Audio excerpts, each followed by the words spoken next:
Hello student. आज हम लोग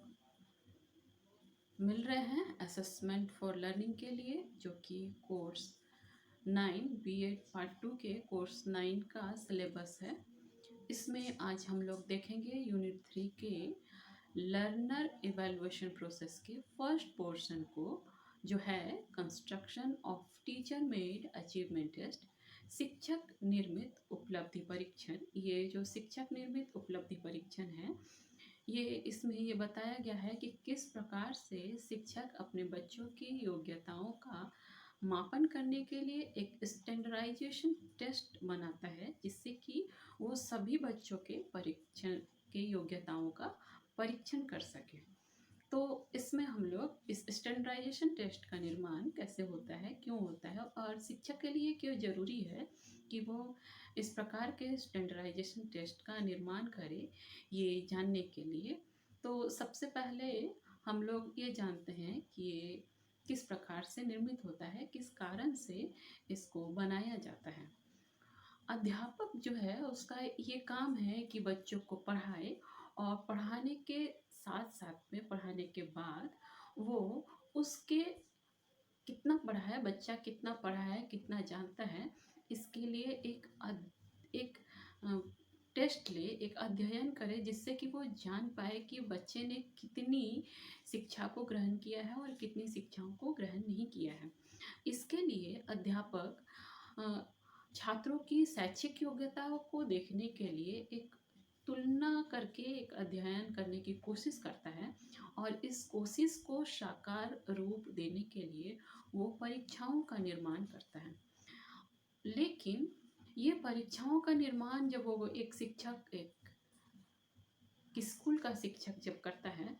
तो वो इसमें करने में एक बात की कमी रह जाती है कि वो केवल मात्र एक कक्षा के छात्रों का आकलन करता है। एक कक्षा के छात्रों को वो अपनी परीक्षा के प्रारूप को दे देता है, और उसके बाद उसका मेज़रमेंट करता है, इवैल्यूएशन करता है, और वो जानता है कि किस प्रकार से कितने बच्चों ने परीक्षण लिया है। लेकिन मेज़रमेंट को, शिक्षक निर्मित उपलब्धि परीक्षण को केवल इस सीमित रूप में ही नहीं देखा जाता है, इसके कहीं आगे भी देखा जाता है। शिक्षक निर्मित परीक्षण में बात ये आती है कि जब भी वो एक तुलना की बात आती है, तो मात्र केवल एक क्लास के अंदर नहीं, एक क्लास से दो क्लास और दो क्लास से तीन क्लास के बीच में ये मेज़रमेंट की बात होनी चाहिए, ये आकलन की बात होनी चाहिए, जिससे कि वो देख सके कि किस प्रकार से एक छात्र कितना अचीवमेंट लिया है, कितनी अचीवमेंट नहीं लिया है, इस बात को देख सके। और उसके बाद केवल 2 कक्षाओं या 3 कक्षाओं में नहीं, ये आगे बढ़ कर के एक विद्यालय से 2 विद्यालय या 2 या 3 विद्यालय में इंटर कॉम्पिटिशन हो कर के हर विद्यालय के बच्चे किस प्रकार से कितनी शैक्षिक योग्यता रख रहे हैं, या हर विद्यालय के बच्चों में किस प्रकार से उनकी शैक्षिक योग्यताएं एक दूसरे से भिन्न हैं, ये तुलनात्मक अध्ययन का विस्तृत रूप इस परीक्षा के प्रारूप का होना चाहिए। तो अगर हम लोग देखें कि अध्यापक निर्मित जो परीक्षाएं हैं, वो हमारे सामान्य कामकाज की दृष्टि से ठीक है, एक सामान्य कामकाज की दृष्टि से अगर देखें तो वो ठीक है और सुविधाजनक है। लेकिन अगर हम लोग इसको इस प्रकार से समझें कि एक शिक्षक जिस प्रकार से अपने परीक्षण का प्रयोग करता है, एक शिक्षक अपने परीक्षण को लाता है, वो जो परीक्षण है वो किस प्रकार से बच्चों के लिए लाभदायक है। मान लिया जाए एक शिक्षक जो है वो अपने क्लास के अंदर ही केवल परीक्षण लेता है, तो वो उस परीक्षण के प्रारूप का माहौल पूरी तरह से नहीं बन पाएगा जिस प्रकार से एक परीक्षण में होना चाहिए। जैसे कि हम लोग मान लिया जाए कि एक किसान जो है वो अपने अनाज को तौलने के लिए एक स्टैंडर्ड मापन के बदले में उसके बदले के किसी प्रारूप का प्रयोग करता है, चाहे वो पत्थर हो, चाहे वो किसी 1 किलो के सब्जी के बदले में वो दूसरे पलड़े में कुछ और रख करके मापन करता है, इस प्रकार की प्रक्रिया हो, तो ये एक तरह से उसके बदले एक स्टैंडर्ड के बदले एक प्रारूप को रख करके वो उसका मापन करने की कोशिश करता है। ठीक उसी प्रकार से अगर हम लोग एक दर्जी को देखेंगे तो दर्जी भी उसी प्रकार का काम कभी कभार करते हैं। एक स्टैंडर्ड फीता होने के बदले में वो क्या करता है कि एक नॉर्मल से कपड़े का एक प्लेन सा फीता काट लेता है, प्लेन सा फीता बना लेता है और उससे वो मापन करता है कपड़े का, किसी मनुष्य के शरीर का जिसका भी कपड़ा सिलने वाला है वो इस प्रकार का वो काम करता है। और अगर हम लोग इसको और भी आगे विस्तार रूप में अगर आप समझना चाहें तो ये भी देखते हैं हम लोग कि जब भी घर बनाने वाला अगर कोई मिस्त्री है, ईंटा जोड़ने वाला मिस्त्री है, तो वो इंची टेप के बदले वो मेज़रमेंट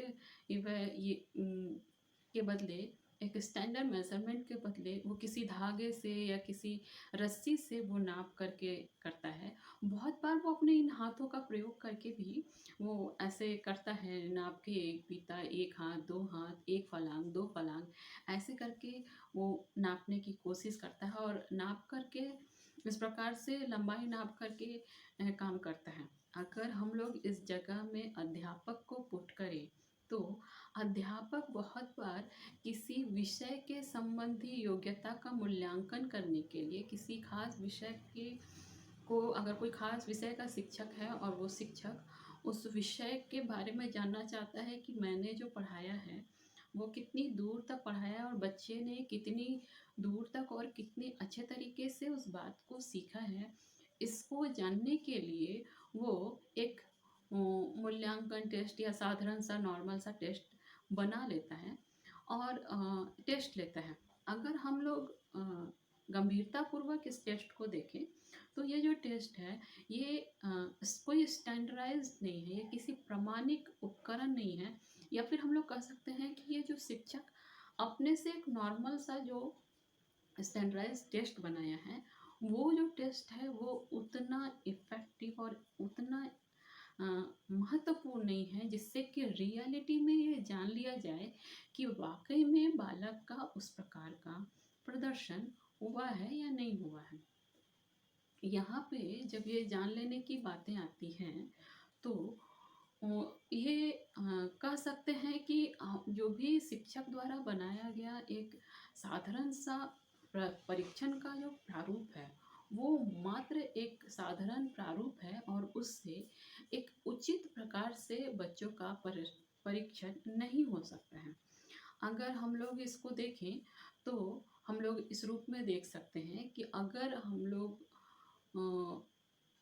किसी खास रूप में बच्चों के परीक्षण के लिए एक शिक्षक टेस्ट के लिए बनाता है, चाहे वो विज्ञान के विषय में हो, चाहे वो गणित के विषय में हो, चाहे ये अपने से जब बनाता है बिना किसी प्रारूप के बनाता है तो उसके दौरान वो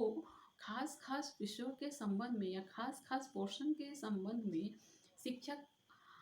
स्टूडेंट्स के नॉलेज को नहीं जान पाता है और नहीं जान पाने के कारण वो उसके बारे में अच्छे तरीके से नहीं समझ पाता है, उसके बारे में अच्छे तरीके से नहीं देख पाता है, जिसके कारण शिक्षक के पास ये समस्या होती है कि वो अपने बच्चों को ठीक रीति से नहीं जान पाता है कि वो कहाँ तक समझे हैं और कहाँ तक नहीं समझे हैं। अगर हम लोग स्टैंडर्डाइज टेस्ट के बारे में या मानकीकृत के बारे में अगर हम लोग गंभीरता से जानना चाहें तो एक एग्जाम्पल के द्वारा हम लोग इसको बहुत ही अच्छे तरीके से जान सकते हैं। जब हम लोग किसी भी लंबाई को नापते हैं, चाहे वो किसी घर की लंबाई हो, चाहे कपड़े की लंबाई हो, चाहे किसी मनुष्य के शरीर में की लंबाई हो, तो हम लोग या तो फीट से या तो मीटर से या तो किलोमीटर से उस लंबाई को नापते हैं। अब अगर किसी के भार को नापना हो, किसी वस्तु के भार को नापना हो तो उसके लिए स्टैंडर्डाइज्ड मापन का प्रयोग हम लोग किलो में, लीटर में इस प्रकार से हम लोग करते हैं और उसको हम लोग उसी तरह से माप करके हम लोग उसी प्रकार से उसको देखते हैं और समझते हैं। अब अगर हम लोग देखें तो अगर किसी छात्र के विषय के संबंधी योग्यताओं को देखें तो उस छात्र में इस तरह से हम लोग नहीं नाप सकते, लंबाई की तरह से या भार की तरह से हम लोग उस छात्र में नहीं माप सकते हैं। छात्र को मापने के लिए उसकी अपनी योग्यता के अनुसार से हम लोग उसको मापते हैं या उसके अपनी व्यक्तित्व या उसकी विशेषता या उसके कौशल के अनुसार से उसका मूल्यांकन करते हैं। और उसके मूल्यांकन के इस प्रकार के मूल्यांकन के लिए एक स्टैंडर्डाइज्ड मापन या पैमाने की आवश्यकता पड़ती है। इसी स्टैंडर्डाइज्ड मापन को ही हम लोग यहाँ जानने वाले हैं। जब भी हम लोग स्टैंडर्डाइज्ड पैमाने या प्रमाणिक पैमाने, स्टैंडर्डाइज्ड स्केल के बारे में बात करते हैं एक मनुष्य के लिए, एक व्यक्ति के लिए, एक बालक के लिए, तो उसमें ये जरूरी है कि उसमें जो भी पैमाना हो वो उसमें विश्वसनीयता हो, उसमें वैधता हो और उसकी मानकता हो, स्टैंडर्डाइज्ड हो, उसका क्षेत्र व्यापक हो, बड़ा हो और उसमें उनके अपने गुणों का होना बहुत ही ज़रूरी होता है। लेकिन शिक्षण कार्य में जो अ, होने वाले जो स्टैंडर्डाइज्ड स्केल्स हैं, पैमाना है, उसमें सबसे मुख्य कठिनाई है रेफरेंस पॉइंट का, निर्देश बिंदु का, जो कि निश्चित करने के लिए होती है कि हमें कहाँ से शुरू करना है और कहाँ से कम करना है, कहाँ से स्टार्ट करना है और कहाँ हम लोगों को देखना है, इस बात की ज़रूरी होती है। ये जो स्किल्स, ये पैमाना है, ये फिजिकल ऑब्जर्वेशन, भौतिक निरीक्षण के लिए ज़रूरी है। जैसे कि अगर भौतिक निरीक्षण की बात किया जाए तो देखते हैं हम लोग की लंबाई कितनी है, हम लोग नाप के देखते हैं, ऊंचाई कितनी है और उसकी चौड़ाई कितनी है। और अगर हम लोग किसी एक वस्तु में देखेंगे, जैसे कि अगर मान लिया जाए हमारे पास किसी एक क्वालिटी का आम है, चाहे किसी खास ब्रीड का हो, किसी खास किस्म का हो, उसी अगर आम को नापे तो हर आम का साइज एक दूसरे से कहीं ना कहीं छोटे तौर पे भिन्न होगा। ये जो भिन्नता दिखाया जा रहा है इसमें, ये भिन्नता जिस प्रकार से दिखाया जा रहा है, उस भिन्नता को देखने पे हम पाएंगे, अगर भौतिक परीक्षण या फिजिकल ऑब्जर्वेशन देख रहे हैं तो हम लोग पाएंगे कि इसमें एब्सोल्यूट जीरो होता है। कभी भी मापन करेंगे तो 0 से 1, 1 से 2, 2 से 3 करेंगे। ये फिजिकल ऑब्जर्वेशन या किसी भौतिक चीज़ों का जब हम लोग मापन कर रहे हो तो इसको करेंगे। इसमें जो कि निर्देशन बिंदु है, इसमें रेफरेंस पॉइंट है, जो कि शुरुआत का जो पॉइंट है, बेसिक पॉइंट है, वो 0 से स्टार्ट हो रहा है। ये जो 0 से स्टार्ट हो रहा है, ये इसलिए हो रहा है क्योंकि जब भी मेजरमेंट करेंगे 0 to 1, 1 से करेंगे क्योंकि इसका 0 पॉइंट हो सकता है, इसका सबसे लोवेस्ट पॉइंट हो सकता है 0। कहने का अर्थ ये है कि अगर हम लोग कर रहे हैं इवेल्युएशन किसी फिजिकल इंस्ट्रूमेंट का, तो उसके लिए हम लोग सबसे नीचे से ही 0 पॉइंट से 0 to 1 से हम लोग उसका इवेलुएट करेंगे, उसका मेजरमेंट करेंगे और उसको लिखेंगे किसी कॉपी या किताब में। लेकिन जब भी टीचिंग प्रोसेस हो रहा हो, शिक्षण कार्य हो रहा हो और बच्चों के लिए हम लोग मेजरमेंट कर रहे हैं, तो बच्चों के लिए जब मेजरमेंट करने की बात आती है तो कहीं ना कहीं तो उसका भी रेफरेंस पॉइंट होना चाहिए, जिससे कि हम बच्चों के मेजरमेंट को हम लोग शुरुआत कर सकें। जब ये बच्चों के मेजरमेंट की बात होती है और उसकी शुरुआत करने की बात होती है, तो अगर किसी व्यक्ति में देखें तो हम लोग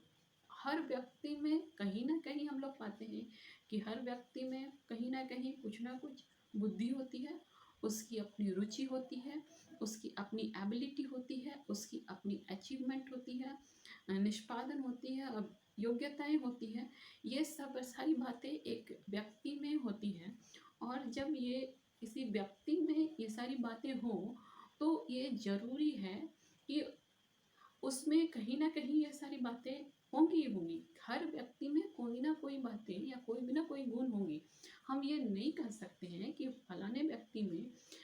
ये सारी कोई भी गुण नहीं है। एक व्यक्ति में एकदम बुद्धि नहीं है, एक व्यक्ति में एकदम कौशल नहीं है, एकदम एक व्यक्ति में एकदम रुचि नहीं है, ये नहीं कह सकते। कहने का अर्थ है कि अगर किसी व्यक्ति के नॉलेज का या किसी व्यक्ति के व्यक्तित्व का, पर्सनालिटी का मेजरमेंट कर रहे हो, तो वो जरूरी है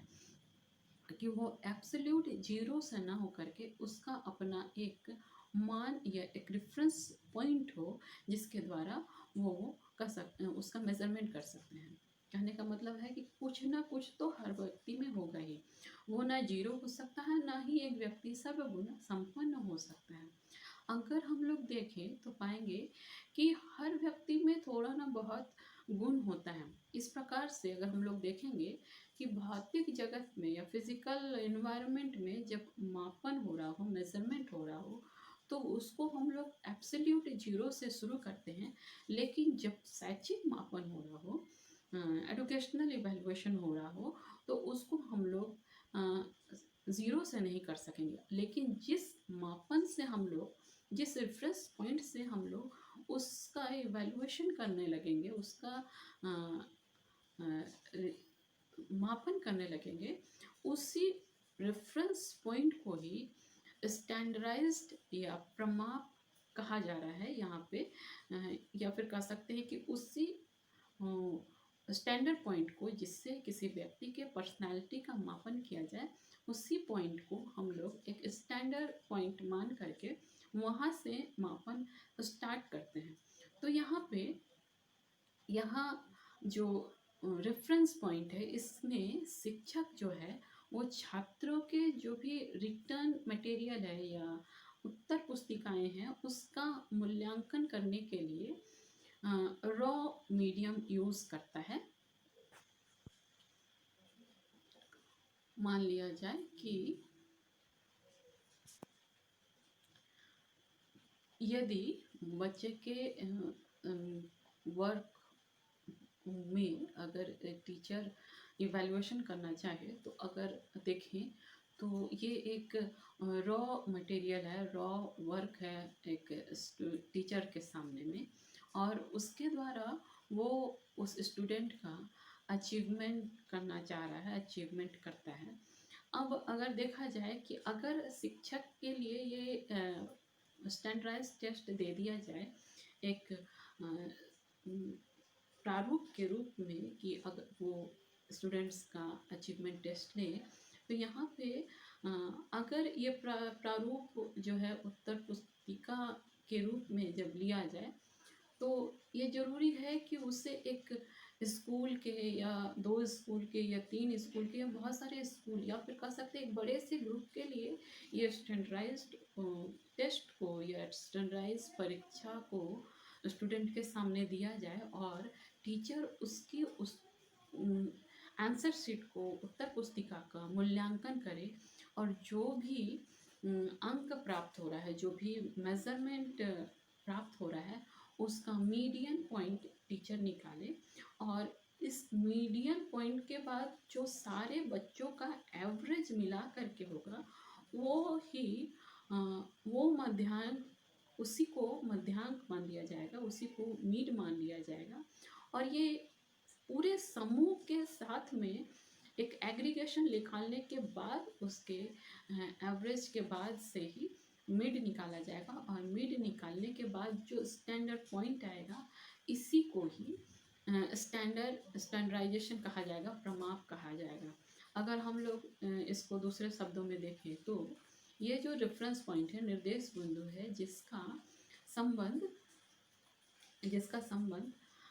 विशेष ढंग से चुने हुए समूह के प्राप्तांक, जो अचीवमेंट आए हैं, जो मेजरमेंट आए हैं, उसके अध्ययन से ही या उसके विस्तृत गहन अध्ययन से ही होगा। अगर देखें तो एक विशेष ढंग से चुने गए समूह प्राणी, या फिर अगर हम लोग देखें तो बहुत सारे स्कूल के केवल एक स्टैंडर्ड के क्लास के बच्चों का टेस्ट लिया जाएगा, तो ये जो एक स्टैंडर्ड के टेस्ट मान लिया जाए, छठी क्लास के बच्चों का ही लिया गया, 4, 5, 10 या 15 या पूरे ज़िले के स्कूल के छठे क्लास का बच्चों का लिया जाएगा, और उसके बाद एवरेज निकाला जाएगा, और इस एवरेज से ही देखा जाएगा कि बच्चे ने कितना सीखा और कितना नहीं सीखा है, और वो जो अचीवमेंट लेके आएंगे उसका जो औसत निकाला जाएगा, उसका जो मिड निकाला जाएगा, उसी मिड के हिसाब से ही एक स्टैंडर्डाइजेशन या प्रमाप निर्धारित किया जाएगा। इसी तरह के परीक्षाओं को स्टैंडर्डाइजेशन टेस्ट कहते हैं। स्टैंडर्डाइजेशन टेस्ट इसी तरह की परीक्षाएं कहलाती हैं। अगर हम लोग इसको थोड़े छोटे से बात में देखें तो मानकीकृत परीक्षा या स्टैंडर्डाइजेशन टेस्ट उन परीक्षाओं को कहते हैं जिसमें ये प्रमाणित कर दिया गया है या प्रमाणीकरण कर दिया गया है कि जिसके लिए एक नॉर्म्स तैयार कर दिया गया कि इससे ऊपर मतलब नॉलेज, इसके नीचे मतलब थोड़ी सी समस्या हो है। इसके लिए बहुत सारे वैज्ञानिकों ने, जो गणितज्ञ हैं, शैक्षिक गणितज्ञ हैं, उनके अनुसार से बहुत सारी बातें कही गई हैं। जैसे प्रिंटर का कहना है, परीक्षण प्रमाणीकरण प्रक्रिया के अंतर्गत परीक्षण देने के लिए निश्चित विधियों द्वारा निष्कर्षों के विवेचन करने के लिए उपयुक्त मानकों को निर्धारित किया जाता है। वहीं सीवी गुड के अनुसार ये कहते हैं, एक मानकीकरण परीक्षण वह परीक्षण है जिसमें विषय वस्तु का चयन अनुभव के आधार पर किया गया हो, जिसके मानक ज्ञात हो, जिसके प्रशासन एवं फलांक की समरूप विधियों को विकसित किया गया हो तथा फलांकन को वस्तुनिष्ठ विधि से किया गया हो। इन दोनों साइंटिस्टों के अनुसार से इनका कथन ये है कि स्टैंडर्डाइज्ड टेस्ट एक ऐसा टेस्ट है जो कि किसी खास बिंदु को प्रमाणित करके उसको एक नॉर्म्स के रूप में ले लिया गया है और वहाँ से स्टार्ट करके बनाया गया है। ये जो नॉर्म्स बनाया गया है ये विकसित कर दिया गया है और जिसका जो इवैल्यूएशन या जिसका रिजल्ट हमारे पास आता है वो एक छोटी सी बिंदु के रूप में आता है, वस्तुनिष्ठ रूप में आता है और इसी को प्रमाणीकृत कर दिया गया है। तो इसी तरह से यहाँ पे ये बताया जा रहा है इस अचीवमेंट टेस्ट में कि अध्यापक द्वारा जो भी निर्मित टेस्ट होते हैं वो उसका होना इस प्रकार से ज़्यादा महत्वपूर्ण होगा कि अगर वो एक टेस्ट का निर्माण कर रहा हो तो उसमें एक स्टैंडर्डाइजेशन पॉइंट होना बहुत ही ज़्यादा ज़रूरी है, जिससे कि वो उस स्टैंडर्डाइज्ड पॉइंट से बच्चों का लेवल, व्यक्तित्व का लेवल या व्यक्तित्व का मापन वो ठीक ढंग से कर सके और बच्चों के लिए वो लाभदायी सिद्ध हो और एक शिक्षक के लिए भी वो लाभदायी सिद्ध हो, ताकि वो बच्चों के लिए एक अच्छे तरीके से स्टैंडर्डाइज्ड पॉइंट बना सकें। अभी के लिए ये वीडियो इतना ही, आगे के वीडियो में हम फिर मिलेंगे।